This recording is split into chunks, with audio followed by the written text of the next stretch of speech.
मैं कुछ भूला नहीं हूँ दुलारी, नहीं भूला नहीं हूँ। जेठ जी, मैंने एक और बात सुनी। वो आपकी रामकली है ना? हाँ, क्या हो? आपकी रामकली रमाकांत से शादी कर रही है। वो रमाकांत से शादी कर रही? हाँ जेठ जी, ये तो आपके साथ धोखा करना हुआ ना? वो भले ही रमाकांत से शादी करे, लेकिन सुहाग रात तो मेरे साथ ही। हाँ भाई, मैंने उसे फ्लैट और बहुत सारा सामान दिलाया। भले ही वो शादी रमाकांत से करे, लेकिन सुहाग रात कोई धोखा होगा। याद है मोहन, मैंने कहा था एक दिन तुम मेरे साथ जरूर रहोगे। आज देखो भगवान ने हमारी सुन ली। अरे इसमें शर्म कैसी है? हम कोई पहली बार मिल रहे हैं क्या? और अब तो हमारी शादी होने वाली है। हाँ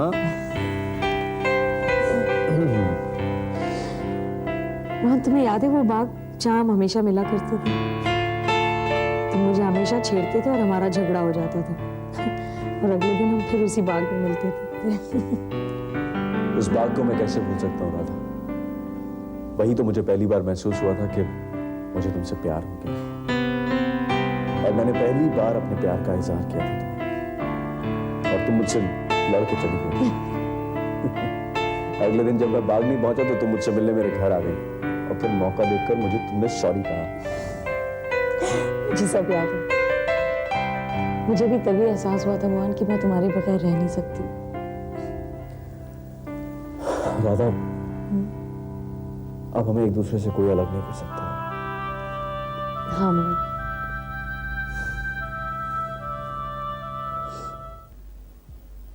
बलबीर, तुम्हारे पास उन आदमियों की क्या इंफॉर्मेशन है?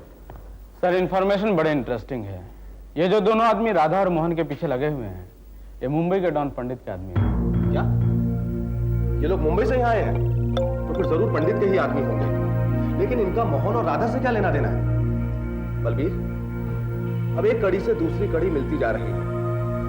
मोहन और सीता की पृथ्वी से कभी नहीं बनी। सगा भाई होकर भी वो बहन का दुश्मन था। वो तो दुश्मन था, लेकिन पंडित का इन लोगों से क्या लेना देना? ये बात तो मेरी समझ में नहीं आ रही है, लेकिन धीरे धीरे अब मैं क्लियर होता जा रहा हूं। ये पंडित मुंबई जेल में था। पृथ्वी ने उसे एक शर्त पर छुड़ाया कि वो इलेक्शन में उसकी मदद करे। उसने मदद की और पृथ्वी एमपी बन गया। अफवाह थी कि दोनों मिलकर आपस में काम। लेकिन एक बात समझ में नहीं आ रही है कि राधा और मोहन के पीछे ये लोग क्यों पड़े हुए हैं। बलबीर, तुम्हें एक बात मालूम है? राधा पृथ्वी की बहू थी और मोहन भांजा। अब इस गुत्थी को सुलझाने के लिए सबसे पहले हमें उन दोनों आदमियों को गिरफ्तार करना होगा। सर, आपकी बातों से तो लग रहा है कि इन सारे फसादों की जड़ पृथ्वी है। यस, और उसने पंडित को, अपने आदमी को इन लोगों के पीछे लगाया होगा। करेक्ट। दैट मीन्स हमें मुंबई पुलिस को कांटेक्ट करना चाहिए। बलबीर, मुंबई पुलिस को कांटेक्ट करने से कुछ नहीं होगा। पृथ्वी अब एमपी बन चुका है। हमें सबसे पहले उसके खिलाफ ठोस सबूत इकट्ठे करने होंगे, तभी कुछ बात बनेगी। Inspector Naresh here. Vasudev reporting. Radha के घर की निगरानी यहाँ का लोकल गुंडा दुर्गा प्रसाद कर रहा था। था क्या मतलब? शायद उसे शक हो गया और वो चकमा देकर निकल गया। वासुदेव, वासुदेव, ये नहीं होना चाहिए था। उसका पीछा करो, ढूंढो उसे। और सुनो, लाला के घर पर भी नजर रखना। Okay sir. बलबीर, रेड की तैयारी करो। मैं दुर्गा के एक एक आदमी को जेल के अंदर देखना चाहता हूं, तभी सब राज खुलेंगे।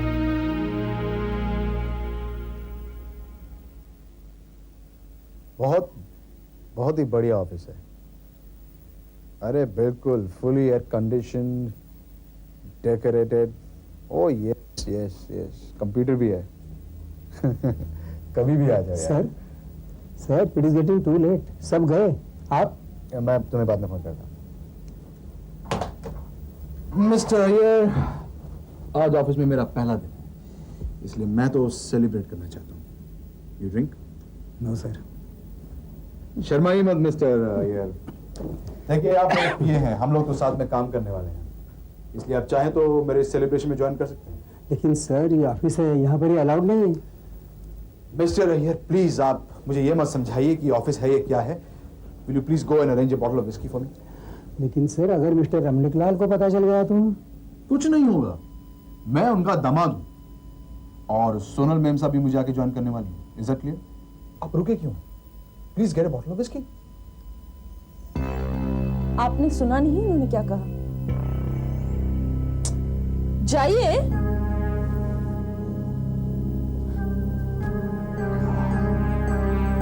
ये है, समझते हैं। चलो सेलिब्रेट करते हैं, कहीं बाहर चलते हैं। बाहर जाने की क्या जरूरत है? बॉटल मंगाई है ना, यहाँ पर बैठेंगे, बातें करेंगे। सुनो ना मुझे? Yes, I do.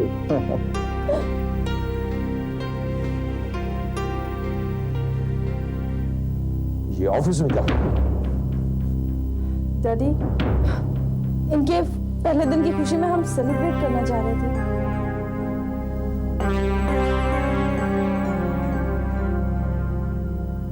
अय्यर अगर मुझे नहीं बताते तो आज मेरे इस पवित्र ऑफिस को तुम लोगों ने बार बना दिया होता। अय्यर तुम्हारे पिए हैं ऑफिस के काम के। तुमने इनसे शराब मंगाने की कोशिश की, इनसे माफी मांगनी पड़ेगी। और सोनल तुम्हें भी इनसे माफी मांगनी चाहिए। एक बात तो तुम्हें बता दूं, मैंने कभी अपने ऑफिस वालों को नौकर नहीं समझा। सब ने हमेशा मेरी मदद की है और इनकी मदद की वजह से आज मैं इस मुकाम पे पहुंचा हूं। इतने पुराने हैं ये लोग, जानते हो तुम?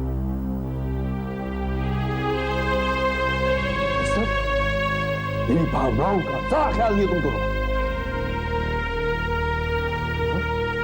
तुम एक ही दिन में इतने बड़े हो गए हो कि तुम्हें सब छोटे नजर आने लगे हैं। हुक्म देने लगे हो मुझे गलत कामों के लिए। माफी मांगो इनसे।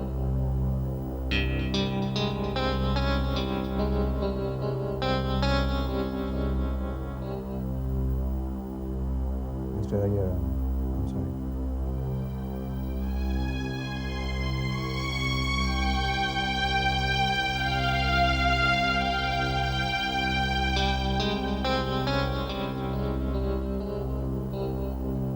आप भी जा सकते हैं।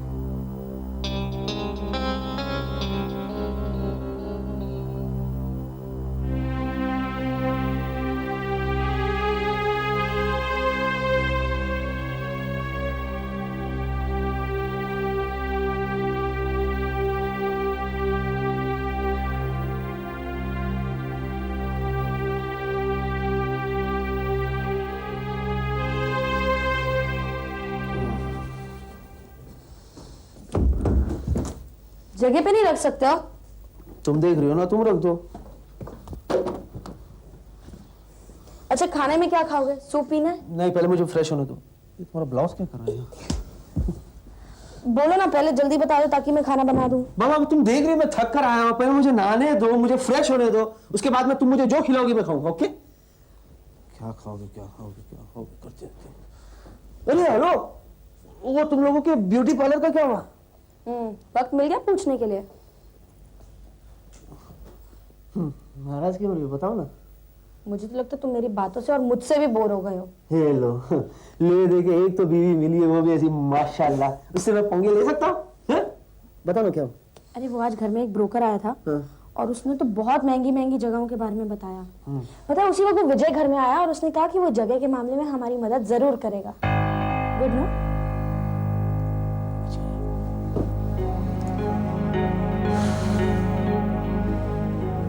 विजय की मेहरबानी से तुम्हें परेशान हो गया। क्यों? तुम हमेशा विजय को समझने में गलती करते हो। क्योंकि सीमा मेरे भाई की भी,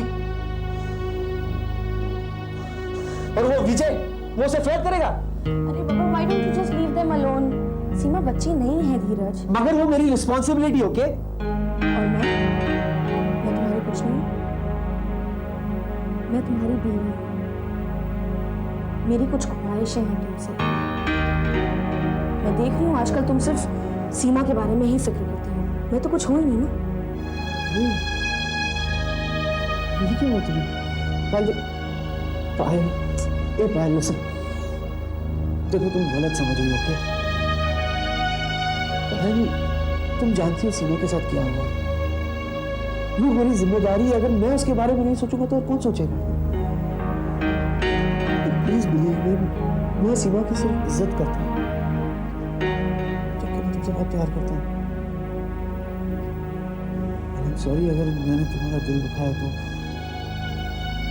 प्लीज मुझे समझने की कोशिश करो, मेरी तरफ देखो।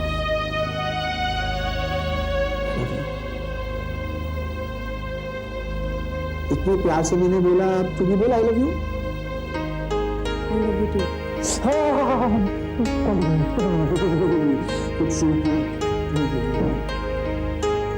शंकर बाप पुलिस आई, अरे चाले बाप पुलिस आई।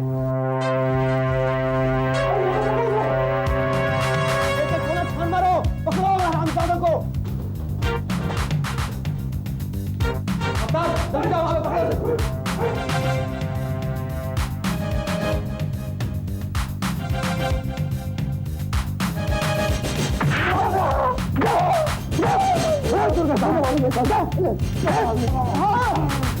पता कहाँ है तेरा तुमका?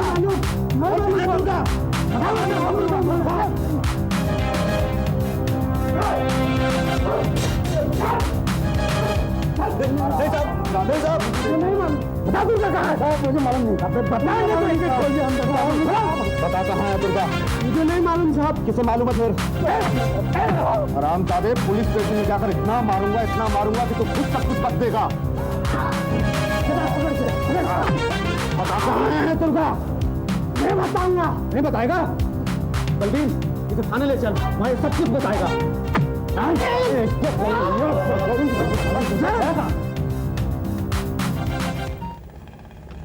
क्या करे मोहन, एक भी रिक्शा नहीं नजर आ रहा है।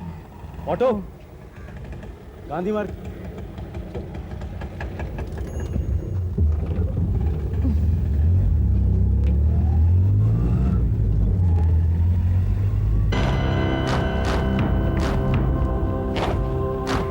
तुमसे मिलकर ऐसा लग रहा है जैसे अपने बीते दिन लौट आए हो। एक एक बात नजर के सामने घूम रही है।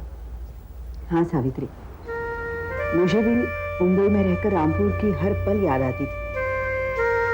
कैसे हर सुख दुख में सब लोग जमा हो जाया करते थे, जैसे सारा मोहल्ला एक परिवार है ना?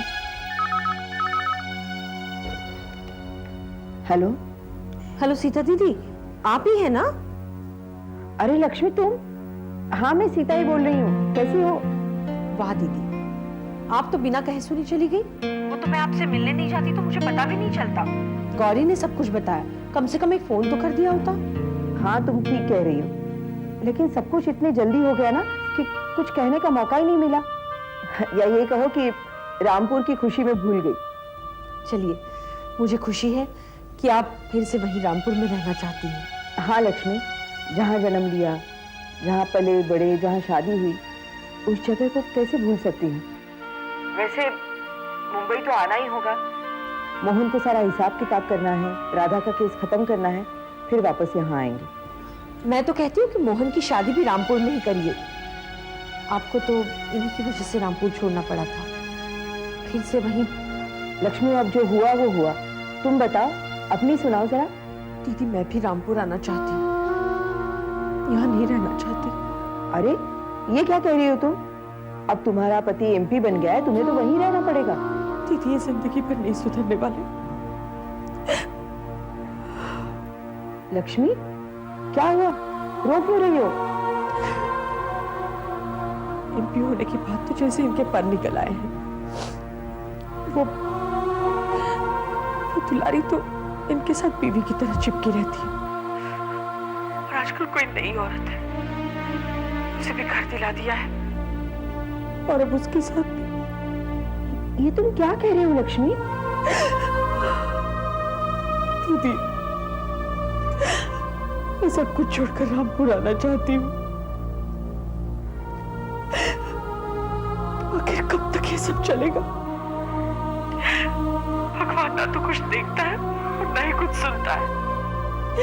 मैं तो तंग आ गई हूँ, मुझसे और बर्दाश्त नहीं होता। कम से कम बची हुई उम्र रामपुर में सुकून से कटेगी। लक्ष्मी, जब पृथ्वी ने तेरे बगैर जिंदगी जीना सीख लिया है तो तू भी यहाँ आ जा। इस तरह रो रोकर जिंदगी गुजारने में क्या फायदा है? बस कुछ ही दिन की बात है लक्ष्मी। ठीक है दीदी, मैं आपके फोन का इंतजार करूंगी।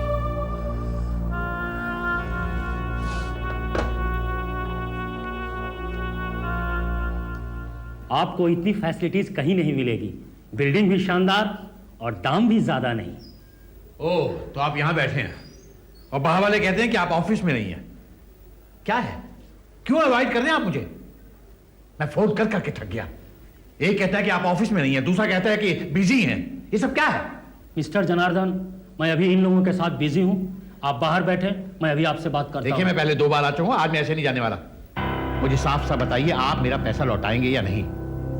मुझे लगता है कि आप मेरा पैसा लौटाना नहीं चाहते, तभी बार बार मुझे टाल रहे हैं। साफ साफ बताइए, आपका इरादा क्या है? आप बाहर बैठे, मैं भी आपको समझाता हूं। क्या समझाएंगे आप? मैं साफ समझ गया हूं, आपका इरादा पैसे देने का नहीं, आपकी नीयत बिगड़ गई है। जरूर ऐसी कोई बात है, तभी आप मुझे टाल रहे हैं। देखिए, आज मैं अपना पैसा वापस लेकर जाऊंगा, वरना समझ लीजिए कंज्यूमर फोरम नाम की एक चीज होती है। आज आपने अगर मेरा पैसा नहीं लौटाया तो मैं सीधा उनके पास जाकर आपके खिलाफ कंप्लेंट करूंगा। चाहिए कीजिए कंप्लेन। जब फ्लैट बेचकर मेरे पास रकम आएगी तब तो मैं आपको चेक दूंगा। ऐसे भी मैंने कोई गुनाह नहीं किया है।